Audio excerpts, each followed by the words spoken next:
শেখ হাসিনার কথা মতোই জিয়াউর রহমান একজন বাংলাদেশের শ্রেষ্ঠ সৎ মানুষ। আমেরিকার মতো একটি শক্তিকে পরাজিত করেছেন, সারা পৃথিবীর শক্তিকে পরাজিত করেছেন। চীন তখন ছিল আমাদের প্রধানতম শত্রু, তাকে পরাজিত করেছিলেন। সেই নেতা মৃত্যুর সময় সর্বমোট সারা দুনিয়া ব্যাপী তার ২৭,০০০ টাকা ছিল। তারেক রহমান অসৎ, তাহলে শ্রেষ্ঠ সৎকে বাংলাদেশে শ্রেষ্ঠ সৎ জিয়াউর রহমান। এক্ষেত্রে একটা জিনিস বলবো, রাজনৈতিক দল হিসাবে বিএনপি আওয়ামী লীগ রাজনৈতিক দল,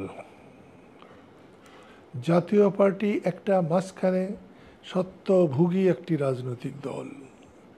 তারাও একটা বেশ ভালো দল হতে পেরেছিল, কিন্তু তাদের ন্যায় নীতি এত দুর্বল এবং গত ১৫-১৬ বছর তারা শেখ হাসিনার সঙ্গে অনেক ক্ষেত্রেই ন্যায় নীতির প্রশ্ন চিন্তাই করেনি, তারা সুবিধা নিয়েছে, এই জন্যে তারা ক্ষতিগ্রস্ত হয়েছে। একটা জিনিস আপনাকে বলবো, আজকে এসছেন শেখ হাসিনা বহুবার জিয়াউর রহমানকে টিটকারি দিতে গিয়ে বলেছেন যে জিয়াউর রহমান কি রেখে গেছে, ভাঙ্গা সুটকেস আর ছেঁড়া গেঞ্জি। এটা কি বোঝায়? যে তিনি রাষ্ট্রপতি হিসাবে মারা গেছেন, তিনি কিন্তু রেখে গেছেন ভাঙ্গা সুটকেস আর ছেঁড়া গেঞ্জি। তাহলে তিনি সৎ না অসৎ? আপনার কি মনে হয়? এই ঘটনাটা যদি ঘটে যে একজন রাষ্ট্রপতি মারা যাওয়ার সময় তার সম্পদ হিসাবে ভাঙা সুটকেস রেখে গেছেন আর ছেঁড়া গেঞ্জি রেখে গেছেন, তাহলে কি তিনি অসৎ? সৎ ভাবা যায়?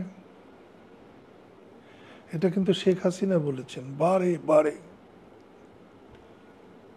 তাহলে শেখ হাসিনার কথা মতোই জিয়াউর রহমান একজন বাংলাদেশের শ্রেষ্ঠ সৎ মানুষ। তিনি এটা বলেছেন, শেখ হাসিনা এটা বলেছেন তার ছেলে তারেক রহমান এবং জিয়াউর রহমানের কি বলে বেগম জিয়ার হাজার হাজার কোটি টাকা সম্পদ দেখাতে চেয়ে।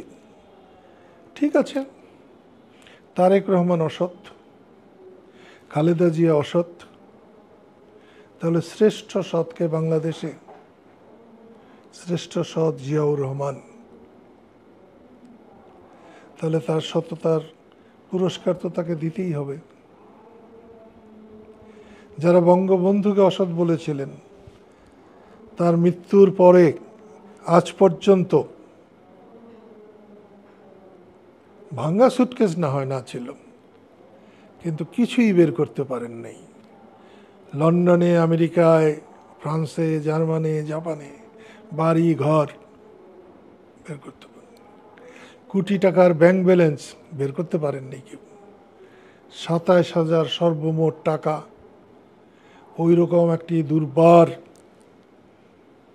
গণ আন্দোলনের নেতা যিনি একটা দেশকে স্বাধীন করেছেন, আমেরিকার মতো একটি শক্তিকে পরাজিত করেছেন, সারা পৃথিবীর শক্তিকে পরাজিত করেছেন। চীন তখন ছিল আমাদের প্রধানতম শত্রু, তাকে পরাজিত করেছিলেন। সেই নেতা মৃত্যুর সময় সর্বমোট সারা দুনিয়া ব্যাপী তার ২৭,০০০ টাকা ছিল। তাহলে তিনিও একজন সৎ। আজকে শেখ হাসিনারও টাকার হিসাব নাই, তারেক রহমানের টাকার কি হিসাব আছে আমি করি না, খালেদা জিয়ার টাকার আমি হিসাব করি না। কিন্তু একটা জিনিস বলবো, শেখ হাসিনা ক্ষমতায় থাকতে তারেক রহমানের বক্তব্য নেতার বক্তব্যের মতো মনে না হলেও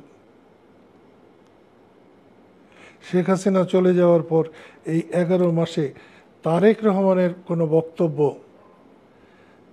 কোনো জাতীয় নেতার বক্তব্য নয় এমন মনে হয় নাই আমার কাছে।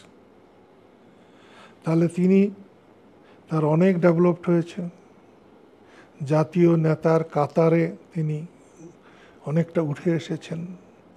তবে আওয়ামী লীগ 16 বছরে যা করেছে, বিএনপি যদি 12 মাসে তার দ্বিগুণ করে, 3 গুণ করে, তাহলে পরিণতি কি হবে? পরিণতি একই হবে। আমার মনে হয় তারেক রহমান এটা বুঝতে পেরেছেন এবং তিনি প্রচুর চেষ্টা করেছেন। বিএনপির অনেক বড় বড় নেতারা, তারাও তাদের তৃণমূল পর্যায়ের কর্মীদের সামাল দেওয়ার জন্য চেষ্টা করছেন, কিন্তু দুর্ভাগ্যের যে সামাল দিতে পারছেন না। মানুষ তাতে কিন্তু সাংঘাতিকভাবে শঙ্কিত, চিন্তিত, এবং এখান থেকে মানুষ মুক্তি চায়।